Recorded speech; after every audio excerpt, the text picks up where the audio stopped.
What happens when entrepreneurship isn't what you thought it was? Listen in as Randy and Rob solve for X. Enjoy.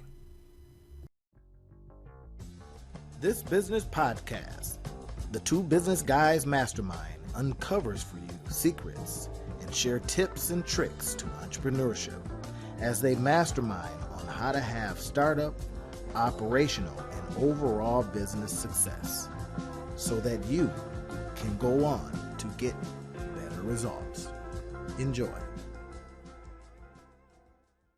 All right, so hey everybody, you've got a treat today and for all of this upcoming season. I'm going to say and seasons, hopefully.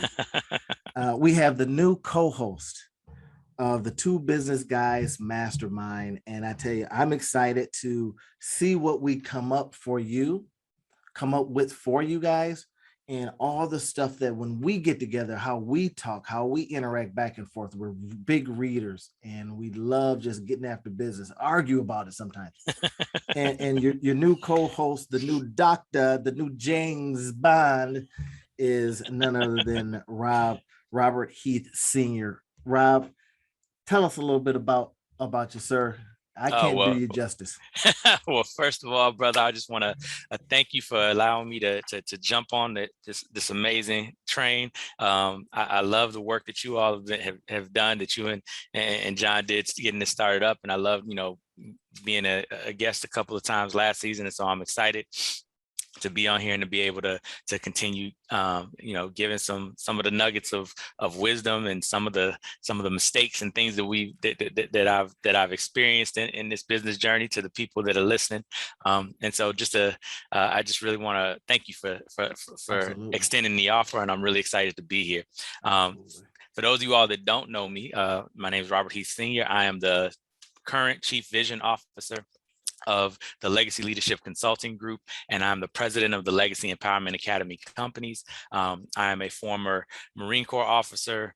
I served 8 years in the Marine Corps, and during that time, I was a company commander. I was also a judge advocate, otherwise known as a lawyer in the Marine Corps. And before that, I was a school teacher. I taught high school, middle school Spanish for about 6 years, coached basketball. And so after I got out of the Marine Corps, this was 2017, I started my Business Legacy Leadership Consulting Group. And now we've been doing this full time for the last 3 years.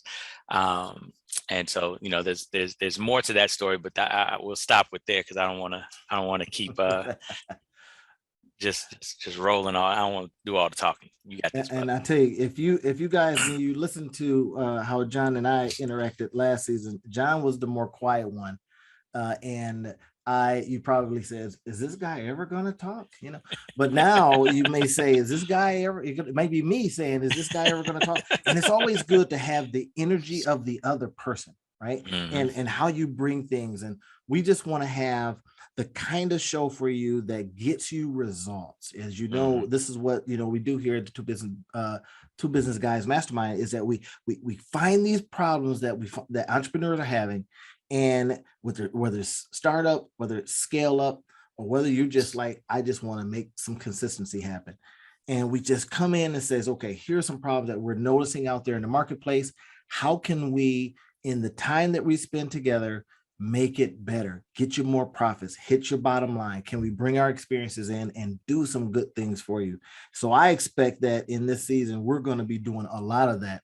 And one of the things that really came up, Rob and I were in a workshop, a 2-day workshop here, and we were talking about the entrepreneurial experience. And I tell you, I said, at what point does the entrepreneur know when his business is over, when her business is over? All right. And I said, it's when they say, oh my gosh, thank you, Jesus, that this job just called me.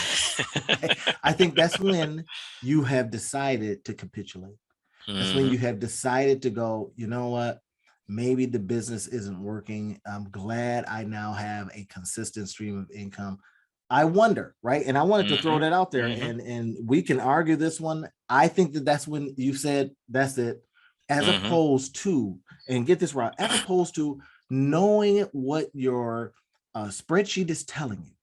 Your Mm-hmm. spreadsheet, if you did the math, hey, I want this business to, spool off, $100,000 a year, and here's a number. It Mm-hmm. needs to do this much a month. It needs to have this many customers in. You need to make this many phone calls, and then you don't do it, right? Mm-hmm.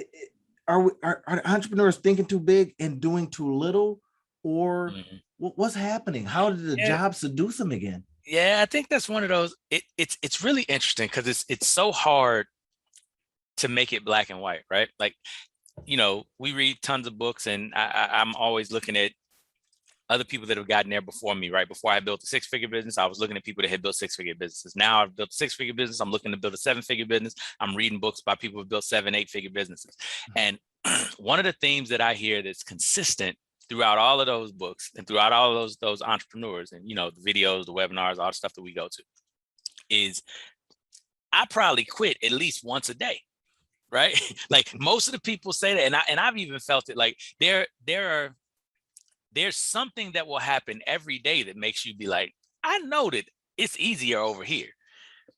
But then the question is, what makes you get back up, right? The old adage of a champion is not defined by how many times they get knocked down, but by getting back up, right? And I feel like one of the things that a lot of, I wish I could take credit for that, but I think it was like Vince Lombardi or something. But one of the things that is so interesting in this journey is you learn over time that entrepreneurship isn't what you thought it was. And then the question is, once you figure out what it is in that moment, are you still willing to continue the journey? Right. And some people decide, nah, this ain't for me. Like, I'm good. Like, we work with Spring GR. We coach, nearly 100 entrepreneurs every year, and we see it all the time. There's groups of people that come through, they got ideas, and then they're like, oh, this is a marathon, it's not a sprint. And some people are sprinters, and some people are like, nah, I'm just gonna go ahead and keep doing this sprint thing. I'm gonna have a side hustle, I'm gonna do this, I'm gonna do that. It'll be this side hustle this year, it'll be another side hustle next year, it'll be another side hustle the next year, and they just grab a couple $1,000, and they're fine with that, and that's perfectly okay. But I think that oftentimes, and this is because how stuff gets portrayed in the media, how people talk about, like, people don't understand the journey that entrepreneurship is. And specifically, right, we've kind of thrown around the word entrepreneur. I was thinking about this the other day, right? First of all, entrepreneur is a French word, it's not an English word. That's one of the main reasons why it's difficult, because you get to add and append whatever you want to entrepreneur, right? But an entrepreneur actually is someone who creates a business idea. And when I was thinking about it the other day, I was thinking that, like, the distinguishing factor between an entrepreneur and just a hustler, just a solopreneur, just whatever, is that the entrepreneur is creating jobs, right? That's the heart of what we applaud, right? It's someone, and as a matter of fact, here, let me go in, because I want to get an official definition, right? To help make this point. So I'm going, and to the, what I always call the secret lawyer database, otherwise known as Google. And it says, an entrepreneur is a person who organizes and operates a business or businesses taking on greater than normal financial risks in order to do so. I think that's a point that gets missed a lot, right? We think that an entrepreneur is just somebody who's got an idea. It's like, nah, it's more than that, right? You got to operate and manage and run a business enterprise. Again, what's the definition of a business? A business is not a charity. A business is not a hobby. A business is an enterprise that delivers value to the consumer at a rate at which that business can take profit, right? So it's able to deliver it for a price cheaper than the price that's in the market.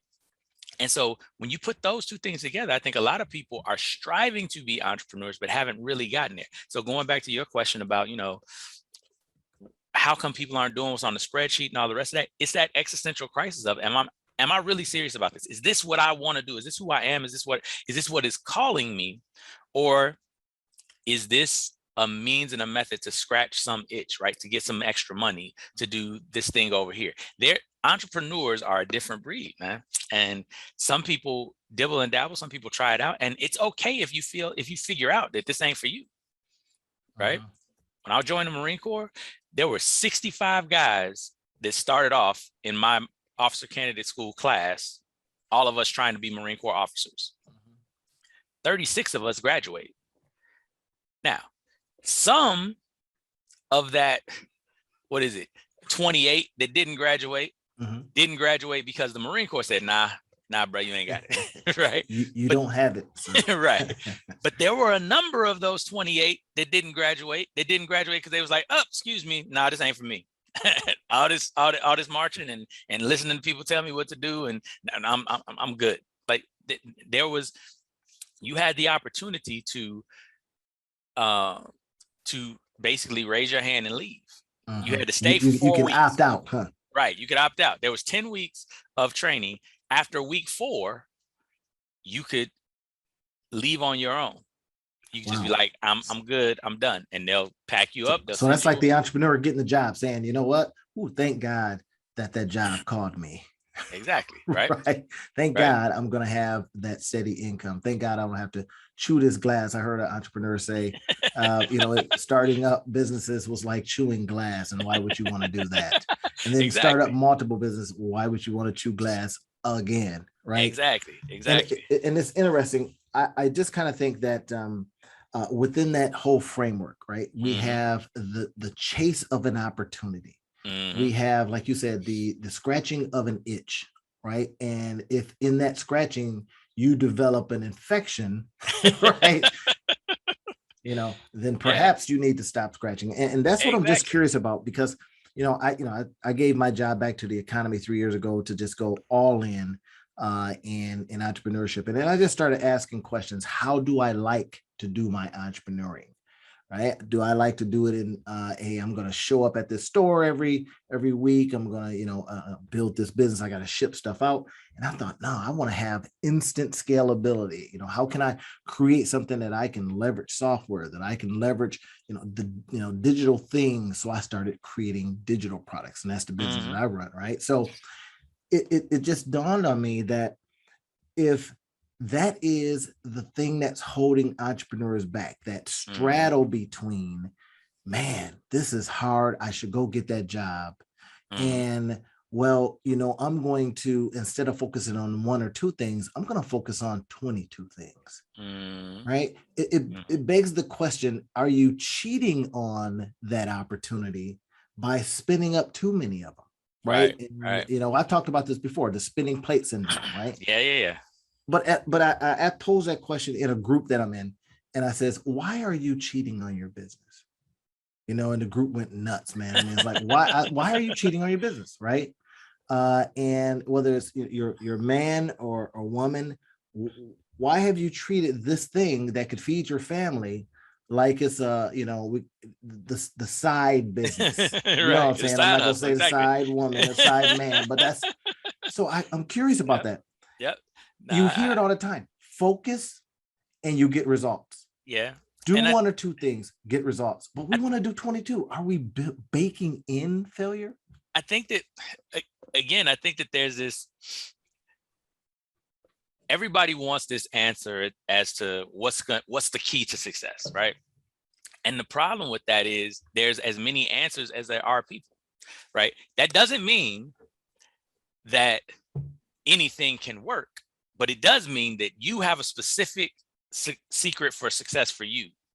And I have a specific secret for success for me, because what is successful for me is different from you. You wanted to do digital products.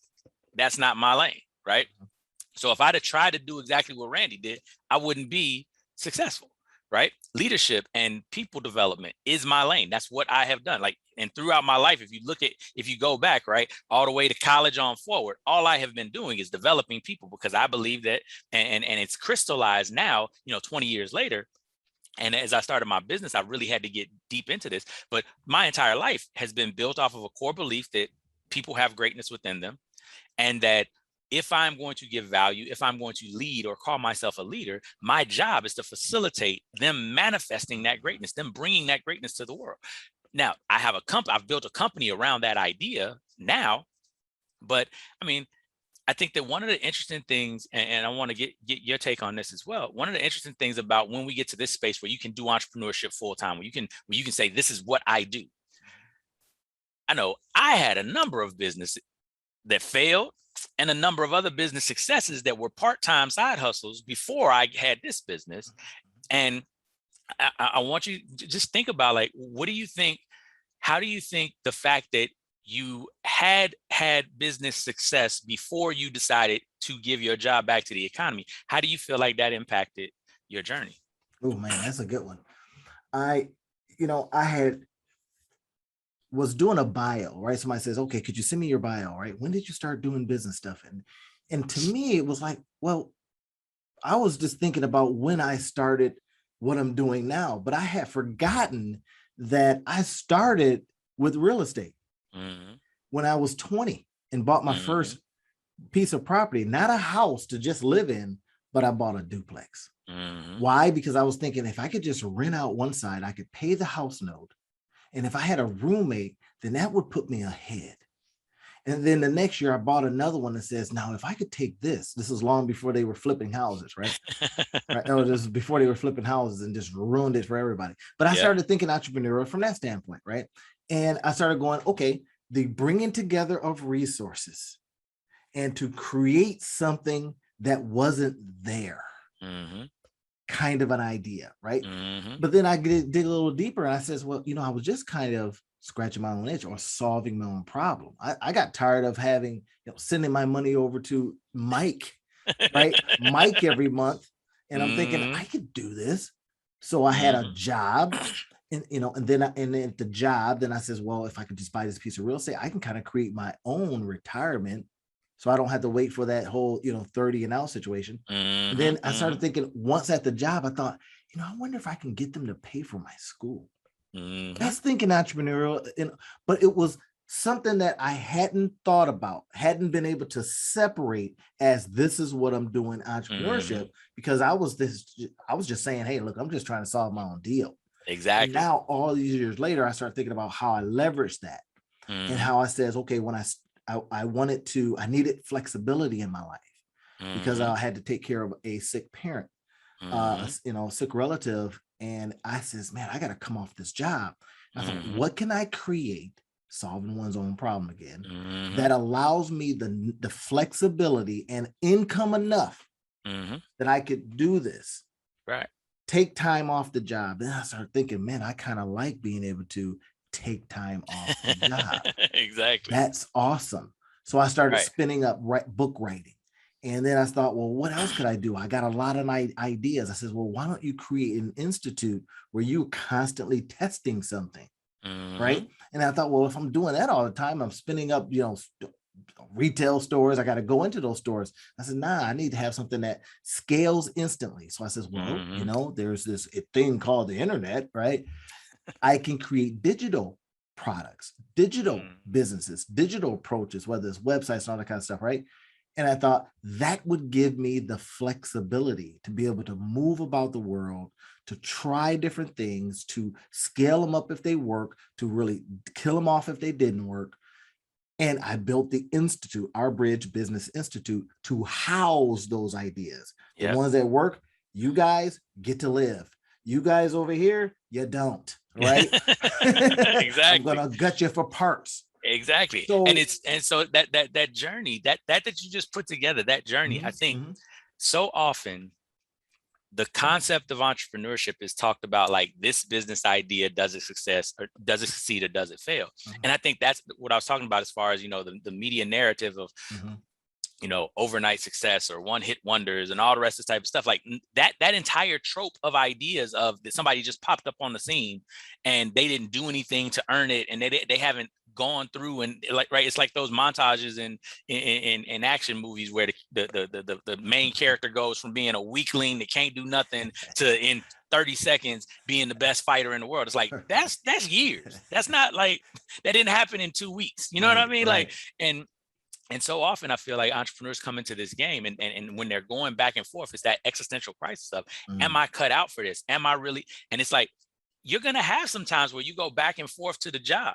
You're going to have some times where this business didn't work out. Like I've been doing some sort of network marketing or entrepreneurial business since I was in high school. Like my dad remember when phone cards was big? Oh yeah, I do. MCI cards and all the rest of that type of stuff. Yes. So like back then, like it's my senior year of high school. I'm at meetings, I'm going to stuff, and we buying stuff, we learning stuff. Like, and of course it didn't work, but it worked for some people, right? It just didn't work for us, right? And then I get to college, and there was this company that was called Equinox, and they used to do water filtration and Oh my gosh, ours was called NSA. Right.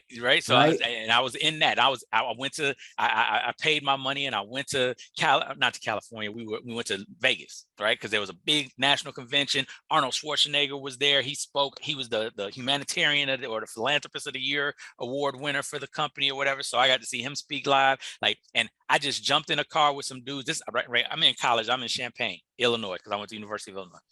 I'm in the team that I'm with, there's a bunch of dudes from Chicago that's going and they're driving. So we had to get to Chicago and then get in the car with these dudes we ain't never met before. We jump in the car, we go to Las Vegas and we go to this convention. It's awesome. And it's bootstrapping because I ain't got, but you know, if it cost $300, I had $300, right? Like that's all it was that I could do, right? We go back, I ain't sell near a water filtration unit, but there was a lot of learning that happened during that period of time. So now, fast forward a couple of years, I go and I started learning about real estate. I started learning about everything else, and I graduated college, but I'm still trying to figure out what I'm going to do. I get a job, I get my master's degree, I start teaching. I find Quick Start at that time, which was Amway online, right? And I started doing the Amway business, and I ran a distributorship, and I sold some stuff, and I convinced a couple of people to join, but it was me learning that process, and I started looking at real estate and doing different things. Got out of the Amway business because of a whole bunch of other things. It's still a good business model, but just wasn't a good business model for me, right? And got out of that business, went and really focused on real estate. So bought my first house, just like you were talking about. We bought it as a foreclosure. We had to put a kitchen in it, all the rest of this type of stuff. So we are sitting there, and we are I think we bought the house for 101,000, put 20,000 in it. We in the house for 120,000, and at the time the house is worth 137,000. I'm like, yes, 16%, 17 or 16, $17,000 worth of equity. Life is good. This was 2007. So I know what happened in 2008. Exactly, right? 2008, 2009. Now, mind you, I joined the Marine Corps during this period of time. And so we moved, but we're still renting the property out. But I'm watching property values, and it's like, it went from 137. I think in 2011, my house was worth $99,000. So mind you, I bought it for 101, and now it's worth 99. I got caught up in it too, right? And so it's all of these ups and downs. But we kept it rented, we kept everything, and so it's a stream of income. I'm learning that you can do certain things in business, and even when things are going poorly, if you make the right decisions on the front end, it's not great. But I never had to pay the mortgage out of my own pocket, right? Like it was always somebody else paying the mortgage for me. So those types of things. Now, this 20 years of learning before I started the Legacy Leadership Consulting Group. It's 20 years of stuff. And during that period of time, I'm running a business I'm running my real estate business. I'm in the Marine Corps. I started jiu-jitsu school, right? A franchise. I'm a Gracie certified jiu-jitsu instructor. I started a franchise out of the Gracies. And so again, I'm running this school while I have my job, right? And because I think that one of the things that people look at is they have this dream of stepping out and just working for themselves, et cetera, et cetera, et cetera. And I can tell you that it's not all it's cracked up to be if your finances aren't right on the front end, right? I started my business in the worst way, and I wouldn't ever tell anybody to do this ever again. I got out of the Marine Corps, and I could feel the universe, everything was telling me you need to start a business now. And I was like, no, I don't think I'm good enough at sales yet. So let me go get a sales job so I can learn how to do some sales, and then I'll start my business. So I go get a mortgage broker job. I'm like, it's real estate. I know real estate. It's numbers. I'm good at that. But I'm in Michigan, in the Grand Rapids area, where I don't know anybody. My wife is from here. We haven't been here for 15 years. So her networks are strained. I don't have any networks, and I'm trying to start a business that's really based off of who you know, right? Right. And or to do well in a business is based off of who you know. So I'm doing this for 6 months, and I have the worst streak of 6 months. Like, the guys that I was working with were like, in the 20 years that we've been in this business, we've never seen anybody have this bad luck. And it wasn't like you're bad. It was like, I can't believe this stuff is happening to you. Like, Right. I literally had a client that was about to, like, I would have probably made $3,000 or $4,000 on this deal. Client died 2 weeks before the deal. Like, that's the type of luck that I was maybe having. you shouldn't be in this business, Right. because it might not want you in it. Right. Exactly. Yeah, Right. yeah. And it was one of those types of things where, I knew that, right, I told you before I even started this, I was supposed to be doing my business. And like, I had that feeling. The universe was telling me, like, it was, I had it downloaded. Like, I knew that I was, and I was like, nah, I'm gonna pause on that, and I'm gonna go do this thing over here. And it was like, okay, you keep knocking your head against that wall if you want to. We'll wait.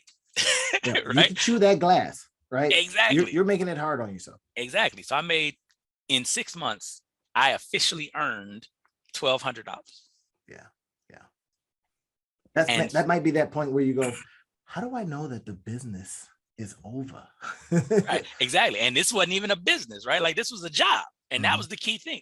I had the exact opposite experience, where the job was over. Like, there wasn't anywhere that I could go work, because I didn't want to do law.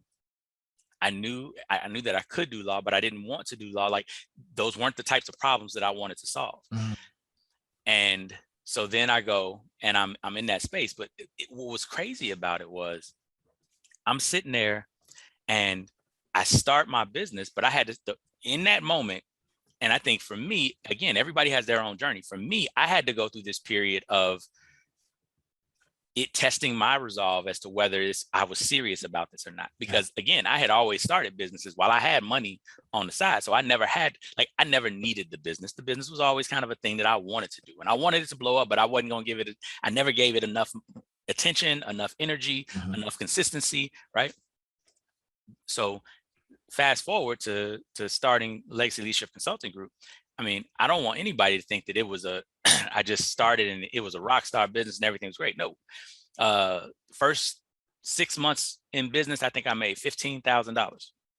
Again, 6 months in business, I think I made $15,000. So I still had part-time jobs and other things that I was doing, but the difference was everything that I was doing on the side was focused and funneling to make sure that this business idea could exist. Whereas before, everything that I was doing over here was my main thing. And then I was doing this on the side, trying to see if dipping your toe. So in other words, you was cheating on your business.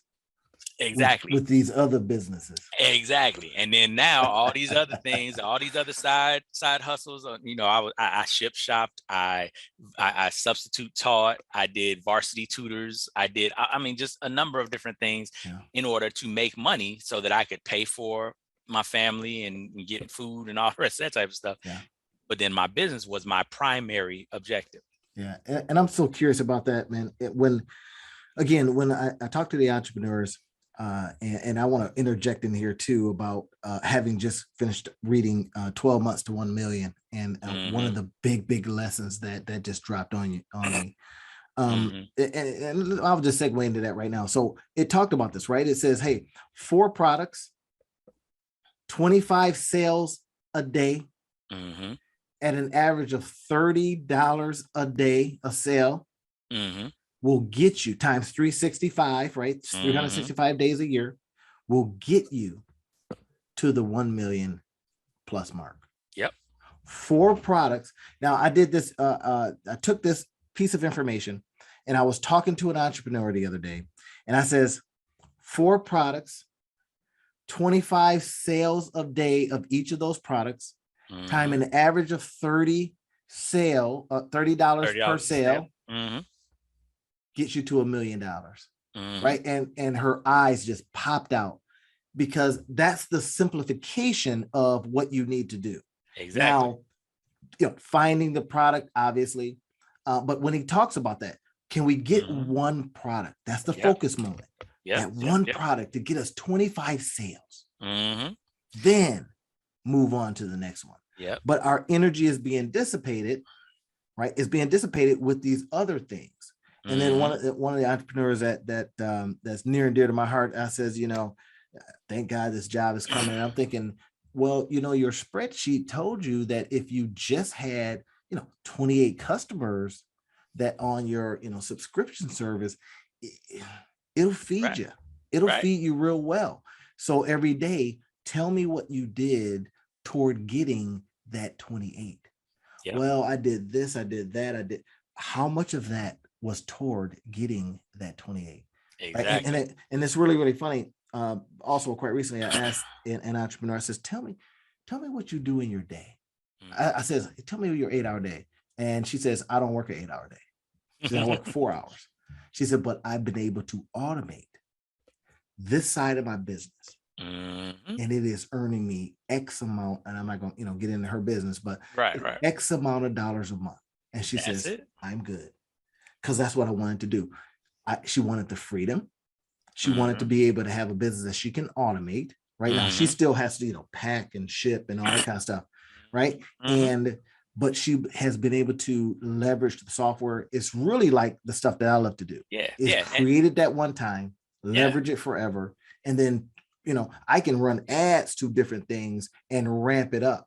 Exactly. You know what I mean? Now the thing that I always push back, because that's the sexy part of the entrepreneur narrative, right? Like that's the part where when we talk about delegate, automate, eliminate, right? Like now you can scale, now you can build. But I want the thing that I love that Ryan Moran does in the book in 12 months to a million is that he breaks up the phases, right? There's 3 4-month phases, and the first phase of the 4 months is the grind phase. And if you've ever read Damon John has a book, The Power of Broke. He talks about the same thing. He has another book, Rise and Grind, but I haven't read that one yet. But he talks about in The Power of Broke, he talks about the grind phase. And there are so many people that talk about entrepreneurship and make it this sexy thing and all the rest of this type of stuff. And it's like, yes, but that's after the grind phase. And if you are anticipating that there's not going to be a grind phase, you're setting yourself up for failure, right? That's good. And that's the thing that I think a lot of, and when we were talking about this before, I talked to you about, there's certain stuff that I don't do anymore because I've been uncomfortable enough in my life and I ain't trying to be uncomfortable like that, right? Like I joined the Marine Corps. I spent 8 months being uncomfortable, grinding so that I could even be eligible to become a Marine Corps officer. Then I went through 10 weeks of grinding to prove to them that I could be a Marine Corps officer. Then after that, you got 6 more months of grinding to learn how to be a Marine Corps officer, right? There's certain things that I'm willing to do, certain things that I'm not willing to do, physically grinding, right? Like I've run a marathon, I've been a Marine Corps officer, I've been a martial artist and a martial arts champion. Like I've grinded with my body. Now I'm kind of in maintenance mode. Like I ain't trying to be super buff, swole dude. I just want to be healthy, right? Like I'm not ever running more than 3 miles. Not racking 325 no more for 10. You know what I'm saying? Right? Like, no, it's just not in the cards. And sometimes people have to realize that you might have to build up the ability to grind for your entrepreneurial dream. That means that you got to get your mind right. You got to define success, and then you got to figure out what are the affirmations you need to be saying. What are the things that you need to be pouring into your mind and into your spirit? What are the videos that you need to be watching? Who are the people that you need to be paying attention to? Who are the people that you need to be listening to? What podcasts are you listening to? Right. I have a number of people, right? I love Les Brown. I love Jim Rohn. I love Darren Hardy. I love Eric Thomas. Tony Robbins, Dean Graziosi. There are a number of people that, and Gary Vaynerchuk is another one of the ones that I listen to just to hear them talk about. A lot of times I listen to the stuff that they talk about when they're talking about the grind, right? The glitz and the glamour is nice and it's great. And don't get me wrong, like I aspire to all of those things. But the biggest thing that I aspire to is to be able to be comfortable with the grind in the moment where I'm grinding. Because, right, like, again, everywhere that you have success, you can see what's next, whereas everybody else sees what you've done. And I talk to my students about this a lot. We talk about the reverse gap and looking back, but in the moment, even the reverse gap helps you to not feel so bad about not being where you want to be, but it doesn't take away the entire feeling of not being where you want to be. It makes it so that you can say, I can still get there because I see where I've come from. I see what I've done. But there's so many people that I think get stuck feeling like it's supposed to be easy. Like if it's not easy, they're doing something wrong, instead of realizing, and like Ryan Moran talked about, he was like, it's a grind. There's no way around it. It doesn't matter who you are, how good you are, how many systems you have, all the rest of that. It's still a grind in the beginning, because, and this is the law of inertia, things at rest tend to stay at rest. Things in motion tend to stay in motion. And unless you act on them with a sufficient enough external force to change that dynamic, it's not going to happen. When you're starting your business, you're trying to get the wheels moving. And the key is to realize that if you can just move it a little bit, you don't got to move it a lot. Yeah. You can just move it a little bit. And every day you move it a little bit, then you start getting momentum. Then it starts getting easier and easier and easier and easier.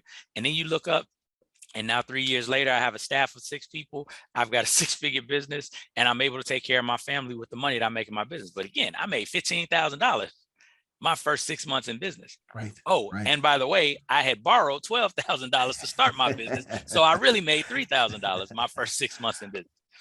And I think that's a good lesson. So everybody, if you're listening in, again, we've got Rob Heath Sr. He's our new co-host of, the Two Business Guys Mastermind. And I tell you, we're going to be dropping these kind of bombs on you all the time. And we're going to be elevating. We've got some things that we have in mind where we are just going to invite you into a thing that you may be starting, and things that we're starting, and things that we're in the middle of, and just giving you some views on how that's going, how we built it, how we did it. So you can go, all right, enough theory.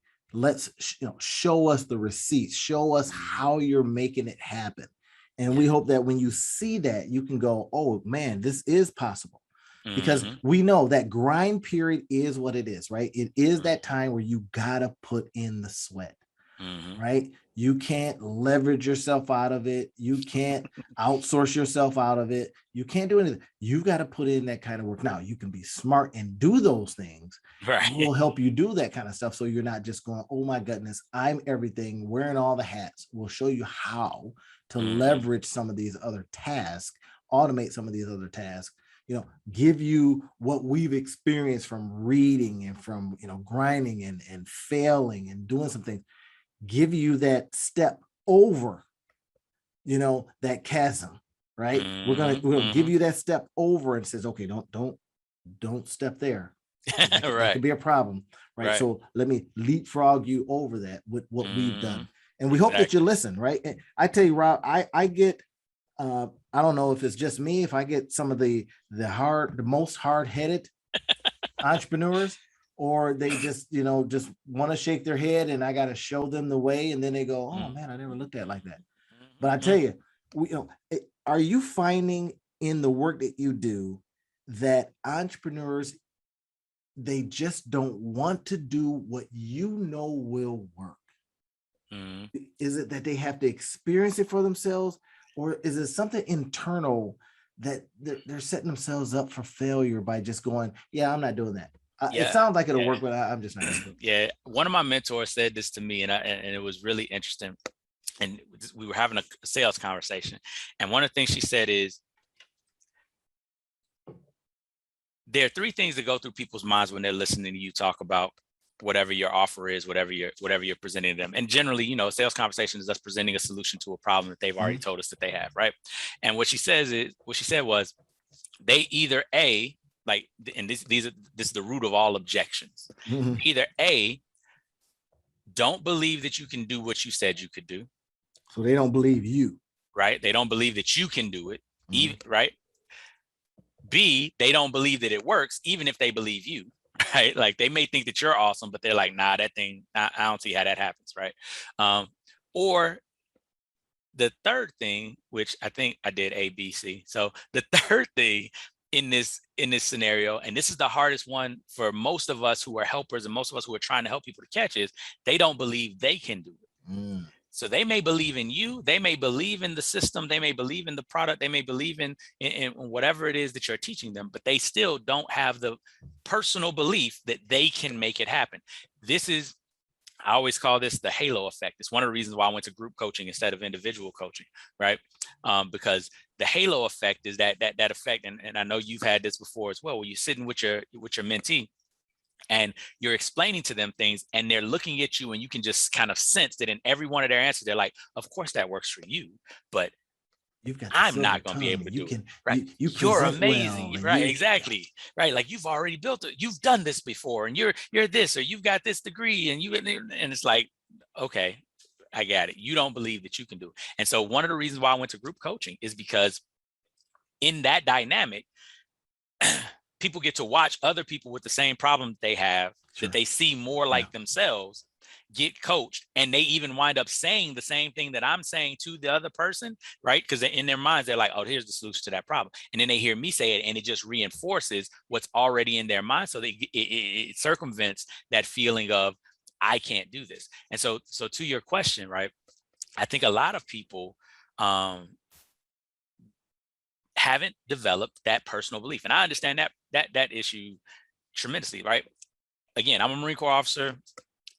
I made it through, but I will tell you that here was my journey to the Marine Corps, which was a lot different, right? So first of all, when I was 25, I always wanted to serve in the military. There's a whole bunch of different things why I didn't when I was younger. Like my dad was in the Army when I was younger. I loved it. I loved the military. And then there's some things that happened and I was like, I'm not messing with y'all. And then by the time I graduated from college, I really wasn't messing with nobody because I wasn't trying to hear nobody tell me what to do. had become a man, right? Exactly, right. Like, right. I ain't taking orders from nobody. I was really anti-authoritarian. It was an interesting time. So fast forward, I'm 25. I still got this itch. We're in the war. I want to serve. I want to be part of. I don't want to be in a country. I don't want to be one of those people that's talking about what the military should do from over here, right? Like, oh, this is what they should be doing over. I never wanted to be that guy. And I started feeling like that because I had opinions. As you can see, I have strong opinions, but I hadn't stepped up. And so I was like, I want to be a pilot. And so I'm thinking about going to the Navy to be a pilot. You know, Top Gun was one of my favorite movies growing up, all the rest of this type of stuff. And so while I'm getting ready to do all the workup to go, I'm trying to take the test and doing things. And I kept scoring. So on the Air Force officer qualification test, which is what you got to take to go to be a pilot, you got to get an 81 or above to be a pilot. I got consistently, I think I took it 2 or 3 times. I got a 79, which qualified me to be a non-flight officer, which is the guy sitting in the backseat of the plane doing navigation and everything, but not to be the pilot. And I just couldn't get past that whole idea that if I'm being a plane and something bad gonna happen, I don't want to be the number 2, right? Again, Top Gun is one of my favorite movies. Like Goose died, Maverick didn't, and it wasn't nothing Goose could have done to make sure that he didn't die. So I was like, I'm not jumping in that seat, right? That's funny. So I realized then also that, just a quick lesson, I learned that you need to prepare for what you're trying to do, because the reason I couldn't get above a 79 on that test is because there was a lot of nautical and a lot of aeronautical charts that were part of the test that I had no knowledge of. I was going because I was like, y'all gonna teach me how to be a pilot. And they were like, you need to know some basic stuff about being a pilot before we let you be a pilot. I didn't realize that. And, you know, it was all over like 2 or 3 months. I was trying to do it quick. I took the test one time. I went and studied, thought I studied, right? And took it again. And it was like, nah, it didn't work. So anyway, during this period of time, though, I was looking at the qualification tests for the different branches. And if anybody doesn't know, it doesn't matter what branch of the service you in. If you're a 01, which is a second lieutenant, you get paid the same amount of money, whether you're a Marine, Army soldier, Air Force airman, or a sailor, right? Like it doesn't matter. You get paid the same amount of money at each pay grade, Coast Guard, all the rest, right? So I'm looking at the physical fitness requirements, and it's like in the Air Force and Navy, you got to do some push-ups, maybe like 100 push-ups in 2 minutes, or no, it's 70 push-ups in 2 minutes, and then a certain amount of crunches, maybe 100 sit-ups or whatever, and again in 2 minutes, and you got to run 1.5 miles, right? Like, okay, that's decent. It's physical fit. I think I can do that. Go to the Army, and it's like, you know, again, 70, 75 push-ups, something like that, sit-ups, and then you got to run 2 miles. Look, the Marine Corps test. The Marine Corps test is you got to do 20 pull-ups, you got to do 100 crunches in less than 2 minutes, and then you got to run 3 miles. I remember saying to myself, who in their right mind, when you get paid the same amount of money, would join the Marine Corps and do all that work when you could join any of the other services and do way less? This is me at 25. Fast forward to me at 28. guess who's going to join the Marine Corps? Yeah, that's Yeah. this guy, right? I had changed because now not only did I want to serve, but I also wanted to test myself because I didn't feel like I had done that in my 20s. I had a different reason for the grind. Yeah. And That's a it good took correlation 3 to years. entrepreneurship. Right. It took 3 years for that reason to develop, to put there, right? The seed of wanting to serve had been there since I was a kid. But it took me getting to a point where everything coalesced for it to be the time. So I wanted to kind of tell that story because a lot of times people feel like they are, they're hitting their head, they're beating their head against the wall or whatever. And you got to understand timing is just as important, right? Like in music, you can't just play a note whenever you want to play a note. It's got to be played at the right time. And there's certain like rests are important. Just the space between beats, right? In Latin music, there's a beat called the clave beat, right? And it's this beat that's like pop, pop, pop, pop, pop, right? Like it's simple, right? It's just 5 rhythms, right? 1, 2, 3, 4, 5. But the way that they're put together, because it's 1, 2, rest, 1, 2, 3, right? Like there's a space in between there, and that makes the entire difference of the rhythm. I like So that. many entrepreneurs forget about timing. The time and the grind. Yes. Right.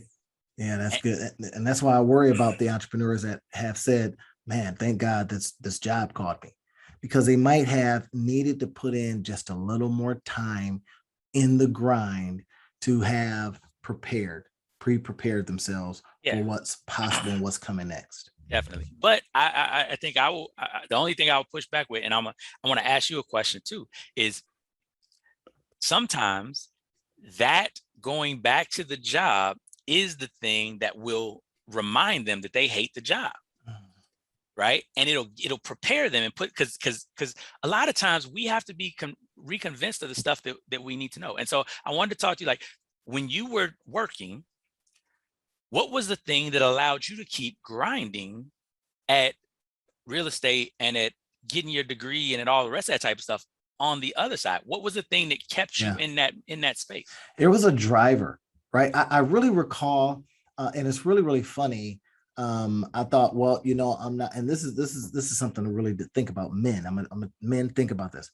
What really drove you? I mean, at the end of the day, right? If we were talking to our boys and we we're like, I wasn't the tallest guy, so I had to make sure I had a lot of money. Because if I was gonna, get the girl, then I needed to make sure I got some paper, because the 6-foot guy, comes along and he might just because he's tall. But I remember little things like that made me grind, right? And I says, okay. I also said that I really liked freedom. I didn't like being told what to do. I would have never made it in the military because I didn't like being told what to do. So I thought, okay, how can I, create something for myself that eventually delivers me to that point where I don't have to be told what to do, right? It's that, can you do what people won't do for a little while, right? So that you can do what they can't do for the rest of your life. Exactly. And all that was in the back of my mind, right? And it was fueling me. I just recall it. I was going to school at the time. I was getting a degree, letting the job pay for the degree. Now I'm working 50 hours a week, right? In factory situation. And then I moved up to supervision within the factory. So I was in the air condition at that point, right? But I was still building, still grinding, right? And I never was comfortable. I never felt I was making good money. And then I started doing the strategy. This is what I need to find something that, takes all of this earned income and turns it into something else, expensible. That's when I started creating entities and multiple businesses so that the jobs earned income would be less taxed. So I started thinking about all this stuff when I was doing that bio, right? And I want you entrepreneurs, if you're hearing this in the last 8 minutes that we have to talk about this, is that it is in doing that stuff, whatever is motivating, whatever is driving you, right? It is necessary as a preparatory situation, opportunity, whatever you want to call it. It's the time you got to put in the grind, like Rob talked about. And it's the thing that's going to prepare you, right? So that's what I kept thinking about, Rob, is, how can I, create this thing and get out of here quicker and be rich enough where I can, just walk up and be like, all my bags of cash are the thing that gets me the date and all that kind of stuff, right? So that stuff drove me. And it started changing when I got a family, right? I had, love every day, acceptance every day. And I was like, I really don't have to grind like this. And that comfort level happens, right? Like you said earlier, hey, look, I had no desire to do this uncomfortable stuff anymore. Right? Exactly. Like we were talking about cold showers. When I said, look, in order for me sometime to wake up in the morning, if I've only had a couple hours of sleep, boom, I'll hit that cold shower. And I do it every day. But, you says I have no interest in doing that kind of uncomfortable stuff. I've graduated from that. And this is what, when we think about entrepreneurship, even if you want to test yourself, you got to ask that other question. Do I want to put myself in this uncomfortable situation? Do I want to chew this glass? And if you can't answer that satisfactorily, then you're probably not going to be successful, right? You're going to want to do a business, but you're not going to want to work in that business. Right. And then work on that business. Right. And don't, and I think it's important to tell business owners too, don't be discouraged if now you don't want to do it, right? Like, again, there's so many stories of business owners who tried and failed and tried and failed. Like they tried this endeavor and then it didn't work. Like you look at Tony Robbins, right? Like Tony Robbins was grinding for 10 years before he was making super money. Like I know people that knew him win, right? Like, and it was a whole different ball game back then. And he was making, a little bit of money, but he wasn't making TED Talk and #1 business guru in the world type money. And, but over time, and this is the power of exponential growth. So many people, look at, again, the one hit wonders and the people that blow up overnight, and you don't pay attention to how many hole in the wall shows that they did and how many times they sang at their mama house or at their cousin house or at the family reunion, or they did with this and they was at church, and like all of those things were building. We're building. And the beauty of it is exponential growth is it's not that, okay, so I do one and I get one and I get one and I get one. That's linear. Exponential growth is I do one, then I do one, then I do one, then I do one, then it's 2, then it's 5, then it's 7, then it's 1,000, then right, like it's 2,000. Like exponential growth happens, and what happens is you've got to be in it long enough for that to happen, though, right? Even when you look at Dave Chappelle, everybody talks about Dave Chappelle like, oh my God, he started when he was so young. Yeah, he started doing comedy when he was 14, but Dave Chappelle didn't get the $50 million check till 15 years later. Right. And he was doing comedy the entire time. He didn't even have his first special till he was like 2021. So that's 6 years in. Right. And he did a little bit part in Robin Hood Men in Tights when he was 19. And that was about it. Right. Then he got a special. I think it was Killing Them Softly or whatever, like in the early 2000s. And then he started jumping off. But all of that, like he was 10, 12, 15 years in before he had made it. Right. Kevin Hart, same thing. Yeah. I hear his story, the same concept. Yeah. Yep. Yeah. Like he was like, who is this Kevin Hart? What is this little raggedy movie he's in? Right. And he was driving up and back to New York. And this is even before Soul Plane, before the movies, before all the rest of that. Cause he was up and back to New York. He's from Philly. He was driving to New York to do comedy shows each night. He was borrowing, his mom had to pay his rent for a year so that he could live his dream. And then he still wasn't making it. He was just paying his own bills. That's a lesson. I want to, wrap this up with, that's the lesson in this, everyone. When we start off this conversation, we were just talking about, are you cheating on the business with all of these other things? And then it kind of wrapped around with maybe all these other things could be the things that are preparing you, that are making you stronger. And that's kind of when I built Our Bridge Business Institute, and I wanted to use it as the house that I can create many rooms in, but I really was using it as the means by which to get my 10,000 hours in faster, to exponentiate, right? I says, if I can start a lot, I can learn a lot faster. Mm-hmm. Right now, I don't know, maybe if I had just did one thing a lot, right, one thing would have been more successful faster, right? Maybe. I would have been able to pour it all in, but I could have had the ladder up against the wrong wall, and I'd been spending all that time and got up there and like, well, this is a valley of dust, right? So I thought, I'm gonna put a whole bunch of ladders up there. And we kind of think that as entrepreneurs anyway. If I just throw a lot at the wall, I'll hit something. Right. Well, eventually, if it has one consistent theme, and that one consistent theme is I'm trying to put in the time, do my grind to learn entrepreneurship. Then you can bring the principles of entrepreneurship to that one thing you noticed that seemed to work. Like Rob said, building people, leadership seemed to be his thing, right?